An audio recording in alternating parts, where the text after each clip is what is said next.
कार्तिक महात्म्य का 11वां अध्याय।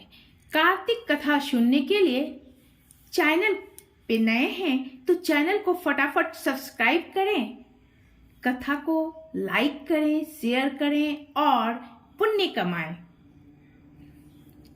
धनतेरस के दिन कौन से उपाय करने चाहिए जो आपकी गरीबी दूर हो जाए और माँ लक्ष्मी की कृपा बरसने लगे? वो कौन सा उपाय है, आइए जानते हैं। इस धनतेरस के ऊपर ये उपाय आप करते रहिएगा, माँ लक्ष्मी की कृपा बरसते रहेगी। पहले प्रेम से बोलिए हर हर महादेव, लक्ष्मी नारायण की जय, राधे राधे, कृष्णा कृष्णा।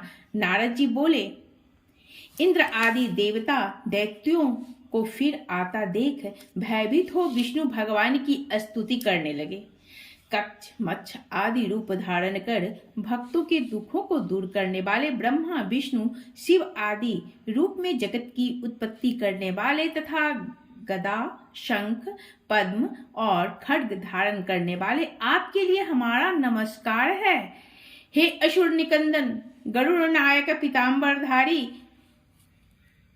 यज्ञ आदि क्रियाओं के भोक्ता, अविकारी, शरणागत त्राता, हम आपको बार बार नमस्कार करते हैं। दैत्यों से संतापित मनुष्यों के दुखों को ध्वंस करने के लिए ब्रज रूप तथा शेषनाग की सैया पर शयन करने वाले सूर्य चंद्रमा रूपी 2 नेत्रधारी आपको बार बार नमस्कार है। नारद जी बोले, इस प्रकार दैत्यों के नाश करने वाले विष्णु भगवान ने देवताओं के संकट को जान लिया। तब क्रोध से खिन्न होकर शीघ्र ही गरुड़ पर सवार हो लक्ष्मीपति दीनानाथ प्रभु लक्ष्मी से बोले, तेरा भ्राता जलंधर देवताओं को दुख देता है, इससे मुझे उन्होंने बुलाया है, सो मैं युद्ध के लिए जाता हूँ। लक्ष्मी बोली, हे प्राणनाथ, मैं आपकी प्यारी हूँ, फिर मेरे भ्राता को आप संग्राम में क्यों मारोगे? श्री वरदान। श्री भगवान बोले, शिव जी के अंश से पैदा ब्रह्मा के वरदान और तेरी प्रीति से यह जलंधर हमारे मारने योग्य नहीं है, तथापि मुझे देवताओं के लिए कुछ करना ही होगा। नारद जी बोले, यह कहकर गरुड़ पर बैठ वह देवता जहां स्तुति कर रहे थे वहां पधारे। इसके बाद गरुड़ के छोटे भ्राता और गरुड़ के पंखों की वायु से बबूला जैसे उड़ाए गए हुए सभी दैत्य आकाश में मेघों की तरह भ्रमण करने लगे। जलंधर दैत्यों को वायु पीड़ित देखकर आकाश में विष्णु के पास गया। वहां बड़ा भारी युद्ध हुआ। विष्णु ने बाणों से दैत्य के ध्वजा, छत्र और घोड़ा काट दिए और एक बाण उसके हृदय में मारा। उस दैत्य ने भी गरुड़ के माथे में गदा मारकर उसको पृथ्वी पर गिरा दिया। विष्णु ने हंसकर उसकी गदा काट दी। तब उसने विष्णु के हृदय में जोर से घूसा मारा। वे दोनों जब मल्लयुद्ध करने लगे तो उनकी भुजा और घोंटू की मार से पृथ्वी शब्दायमान हुई। वे दोनों अच्छी तरह युद्ध करने लगे। तब मेघ जैसी गंभीर वाणी से दैत्य राज से विष्णु भगवान बोले, मैं तेरे पराक्रम से प्रसन्न हुआ, तू वर मांग, नहीं देने योग्य भी वरदान मैं तुमको दूंगा। जलंधर बोला, हे भावुक, जो आप प्रसन्न हो तो मेरी बहन लक्ष्मी और अपने गणों सहित मेरे घर में रहो। नारद जी बोले, बहुत अच्छा। कहकर भगवान देवगणों और लक्ष्मी समेत जलंधर के पूर्व में पधार गए। महाबली जलंधर उन देवताओं को दैत्यों को सौंप पृथ्वी पर आया। देवता गंधर्व सिद्ध तथा रत्न के समान उत्तम वस्तुओं को अपने अधिकार में करके तथा देव गंधर्व सिद्ध सर्प राक्षस मनुष्य इनको अपने में राज्य बसाकर वह त्रिलोकी का राज्य करने लगा।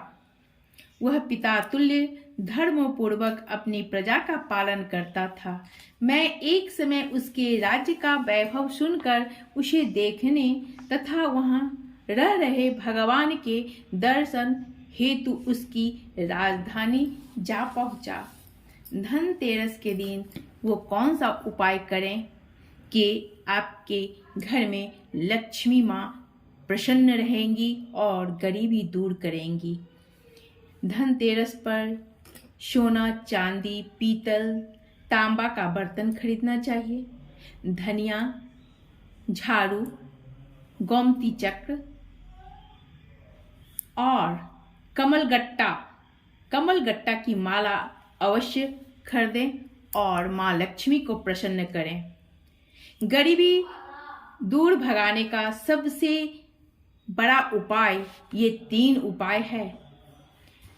धनतेरस के दिन नमक खरीदकर घर लाने से धन लाभ होता है।